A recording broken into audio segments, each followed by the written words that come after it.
Kush's movie review. This week's Kush's movie review is Civil War, a fantastic movie in which Guns N' Roses talk about Huh? how they came up with the writing and the production of their classic hit, Civil War. It's a beautiful song. I don't know which album it's on, but it's on the greatest hits because it's great. Civil War from Guns N' Roses. Guns N' Roses. Well, Guns N' Horses would be a great cover Guns band N' name. Horses is another group. They perform at the Woolberry all the time. Civil War by Guns N' Roses is on the Use Your Illusion album, part 2. Not part 1, part 2. Oh, watch me be wrong. I got every detail but part 1 and part 2 wrong. Anyways, Great song. It's a great song. we Whatever are. album it's on. It's fine. It's fine. You'll edit this. I know you will. Don't worry. It won't. I know you will. That's all right. Civil War. This is a hard R.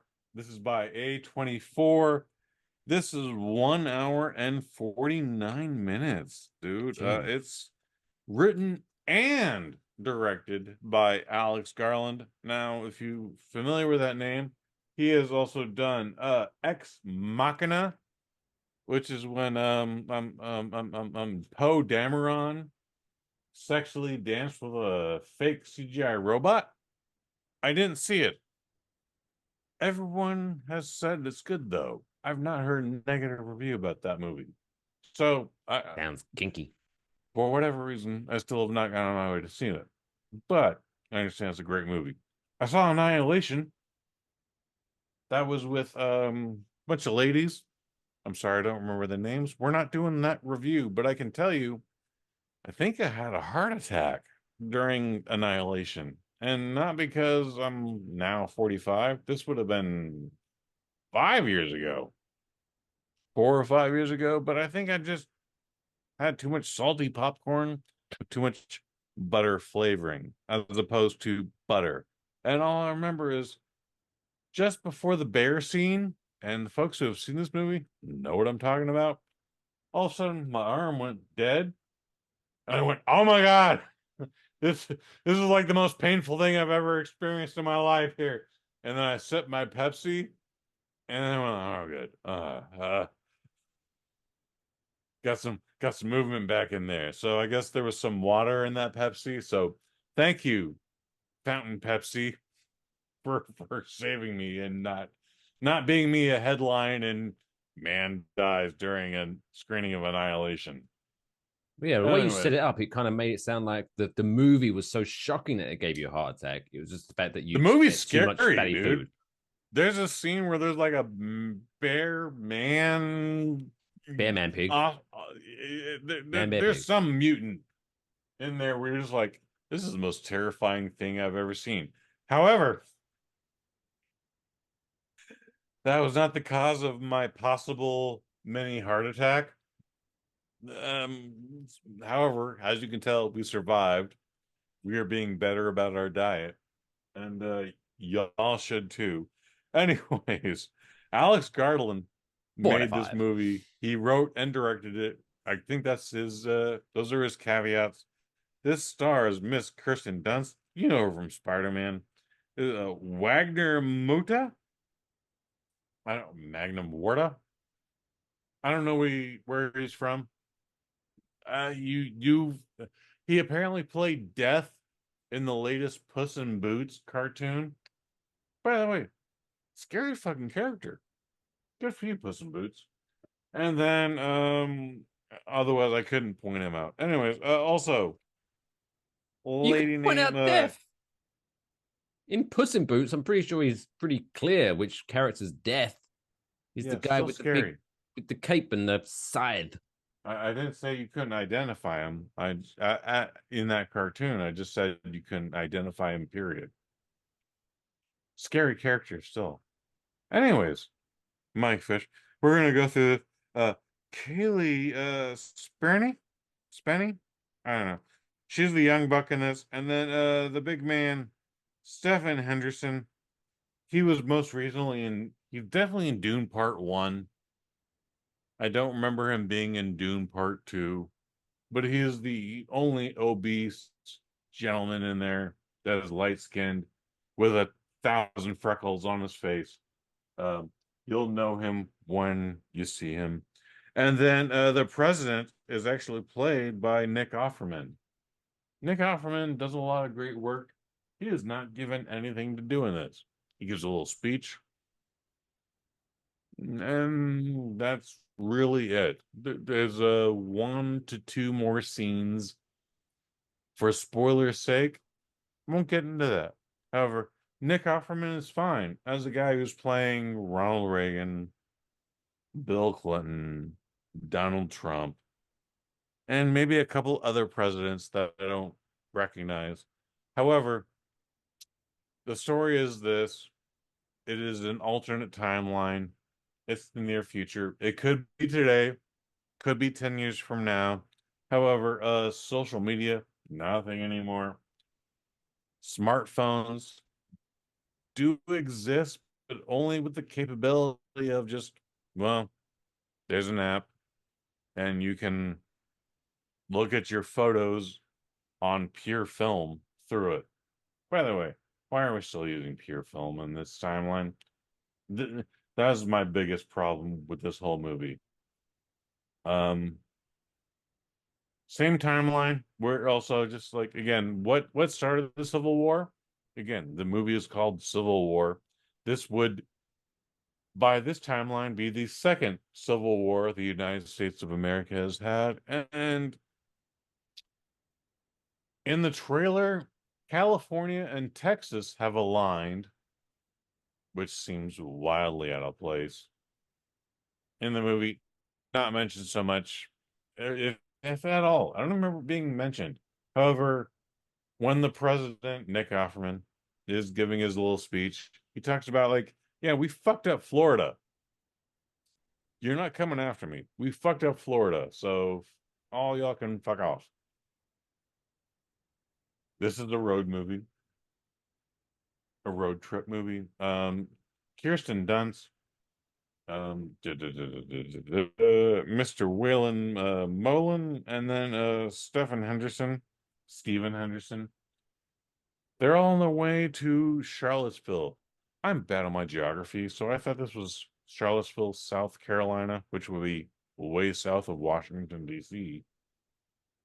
Charlottesville, Virginia, which I'm still bad at geography, but much closer. Um, they pick up a rookie, Miss Cailee Spaeny, if I'm reading that correctly. And then they just go on a road trip. And there's like 900 miles between where they start in Manhattan all the way to Washington, D.C. The original plan is to drop off 2 of these people and go on with the rest of our trip. For some reason, our protagonists, Kirsten Stewart, Kirsten Dunst, Kirsten Dunst, and her reporter, they know that President Nick Offerman's days are literally numbered. He's going to be dead within the next 10 days. I don't know why they know that, but they do know that. So their objective is to get to Washington, D.C. sooner than later, get one final interview with the president, and then fuck off to their next assignment. Everyone else is telling them, hey, man, everyone who has tried to get within touch of the president within the last 14 months has all been murdered. Why do you think you're going to be any different? And they're like, I just got a good feeling. And that's when the road trip starts. You got questions, Mike Fish? Go ahead. No, I don't. I just feel that's ridiculousness. It is a little ridiculous, but I think we're also currently going on within this. Like, it's a civil war. Again, the second civil war within this country's history. We're at a point where they're reflecting on a lot of things. They're reflecting on the lifestyle of the photographers and the media from Vietnam, from Desert Storm, from post 9/11. I forget what that operation was called. I think it was just Operation Desert Healing, something stupid like that, and modern day era. Anyway, all the reporters are for whatever reason just hanging out in a hotel, one hotel. But I think that was casually known. And once upon a time, if you're familiar with the history of war, um, media and medics were off limits. Don't shoot those people. However, once we got to Vietnam, medics were the first person shot. Why were medics shot? So we don't heal the rest of the fucking people attacking us, said the Vietnamese. All right. So this is a very dramatic movie. Um, Going into this, based on the trailer I saw at Iron Claw back in December, I saw the trailer and I was like, this looks like a good movie. This is going to give the wrong people the wrong ideas. And then immediately, the man next to me, who was actually a friend of mine, and again, our friends are imperfect people. I'm not apologizing for him or for anyone else's friends. We went, this is going to be a great goddamn movie. It's a good movie. It's a good movie. However, my friend is also very liberal with the N word. And it's the point where I've called him on it. I'm like, hey, man, you got to stop that bullshit. I ain't, until the last 2 years, haven't hung out with him in a decade. But once that came up, I was like, yeah, man, you got to stop that shit. And he went, hey, dude, I got this post-traumatic trauma. And I was like, all right, that was 40 years ago, dude. You got beat up by a black girl when you were 5. Get over that shit. Anyways, um, so when I see dudes like that saying this is gonna be the greatest movie ever, and again, the trailer made us think this was gonna be something else. I got a little nervous. I thought this was gonna put a lot of wrong ideas in the wrong people's head. Here's what's happened. The Civil War has happened in this movie. Why? That's up to you. So I'm telling you, open up a newspaper today, pick out 5 things you hate, and then 5 other things that you disagree with. And that is what started the Civil War in this movie. It's one is dramatic. It's very dramatic. There's a lot of slow tones. When a bullet is fired, despite the fact that we're building up to this tension, there's a scene where we've seen a mass grave. And Jesse Plemons, I'm sure you're familiar with that name. He's getting ready to bury like 30 to 40 bodies. We don't know why they died. We don't know why he's killed them, but he's ready to add 2 more bodies to that pile. And guess what? He's just like, whatever. But yeah, there's a lot of tension in this movie. It's very good. It's very abstract. How it started, that's up to you to decide. President Nick Offerman has apparently found a way to find a 3rd term in his presidency. Icky. Mike Fish, I don't know if you're familiar with this. The president is only allowed to have 2 terms, at most 10 years. 2 terms is 1 term is 4 years. So the majority of presidents are 8 years. But you can be a vice president, that guy can die or whatever, and then you can only get 10 years. Anyways, it's a good movie. I was way impressed with it. I loved Annihilation. I've not seen Ex Machina. Do you need to see this? Mm, no, because I'm still afraid of people that are stabbing people in Sydney with a knife. No, you don't need to see this. However, it's a very good movie. If you can separate yourself from the art, if you can separate the artists from the art, it's a good movie of what possibly could happen in the near future. It's surprisingly it hasn't happened now. Anyways, I'm giving Civil War, A24's Civil War, Alex Garland's Civil War, a 4 out of 5. I didn't want to like this movie, but it's 4 out of 5. Was it kind of put together like as if like a telling of a quote unquote true story, or was it Not like at was all. there like protagonists? Was there like someone? Was there a team in this civil war that we're supposed to be cheering for? Like, is the It, president it, a bad it guy? Like, what's the it's a road vibe? movie, so we're stuck with the 4 characters in the car. One of them is way incredibly deathly obese. One is incredibly super duper young, and then you got the 2 other people that have just been there the entire time. Um, no, no, this isn't. You're not rooting for anybody. And while I've heard other people say like everybody in this is an unlikable character, I didn't hate everybody. No, there's a weird scene where the the guy who's supposed to be the I'm going to just say interviewer. That's not the right word. Flirts with the youngest girl in the car, and the way they set it up, the way they frame it, he's a creep. However, this guy only knows war. He is sent to war zones. Um, Kirsten Dunst at one point is finally taking a bath. I don't know how long she's gone without bathing. That's not apparent, but she's like, oh my God.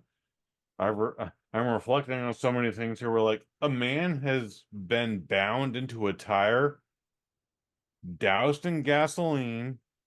His other friends or cat or co-workers, lack of a better word, have been shot in the head. But for whatever reason, he's being bound in a tire and set on fire. Okay, and she is reflecting on that. And so you're just like, yeah, these folks have seen some shit. They are not very friendly. They are not politically correct. They're not woke. They're just like, we need to get the fuck out of here. It doesn't matter whose team you're on. We want to get this photo, and that's it. Like, it's very by the numbers. It's very binary. But again, I thought this was going to be a very bad movie. I found it to be very good. 4 to 5. Do you need to see it in theaters? No. Um, However, in the theaters with the modern sound, there's a few times where people get shot and you're incredibly surprised. I jumped. I jumped twice in this movie. It wasn't a jump scare, but I jumped twice. All I know is fuck that photo. I'm going to Canada if that shit happens. And it will be a good place in this timeline. Yes, sir. Oh, super friendly. Oh, super friendly. But there you go. Civil War from A24. 4 out of 5. Check it out if you want. But it's California and Texas teaming up in a tag team. Let's Sure. forget that part. Just the people do not like that this man had a third term, and they revolted. And guess what? There's people. I'm only now hearing today on Monday, April 15th. We release it on Wednesdays, so that'll be the 17th. People are upset about this movie, and I get it. I get why they're upset, but guess what? It's just it's one, it's fake. I'm happy to report that to you. But two, there are people out there that believe this dumb shit. So you have to be uh you have to be ready for that. And then there's an assault on Washington, D.C. Our protagonists, not our protagonists, but they invade the White House and spoiler alert, murder the president of the United States president, at least. So people are I understand what people are upset by this. They should be. We should not be in this timeline. This is a very good example of let's not be in this timeline. Let's figure this shit out. People It's gonna happen sooner or later. So, anyways, again, Civil War 4 out of 5. Sorry to interrupt you. No worries. Check that out. But let's Jesus, let's Heavy end this movie. show on a lighter note, shall we? Please. Talking about the Jesus Christ, president please. being murdered. My gosh, Nick Offerman deserves much better than that. I'm sure He's he'd be a been nice doing guy. a lot of good roles where he's like, I'm an asshole and I'm a racist and whatever.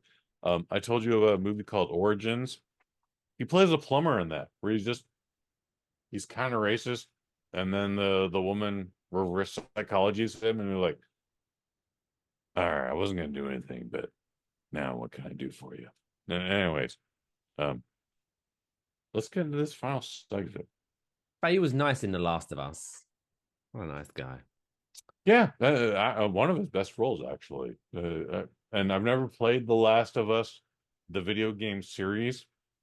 I have I it. understand that one episode. It's actually very exclusive from everything Yeah, I don't believe we're that supposed actually to happens know. in the game. Best episode of the season. Yeah, so I have the game, but then the TV in the one of the rooms broke, and so my TV had to go to that room, and so I haven't been able to play video games for ages. So I could just take the video game console into the other room, but I'm far too lazy for that. Anyway, Genuinely surprised he didn't win an Emmy for that role, for that specific role. why not? Why not? Damn it! Give that man his flowers and his Emmy. That's all, folks. Play me off, Johnny.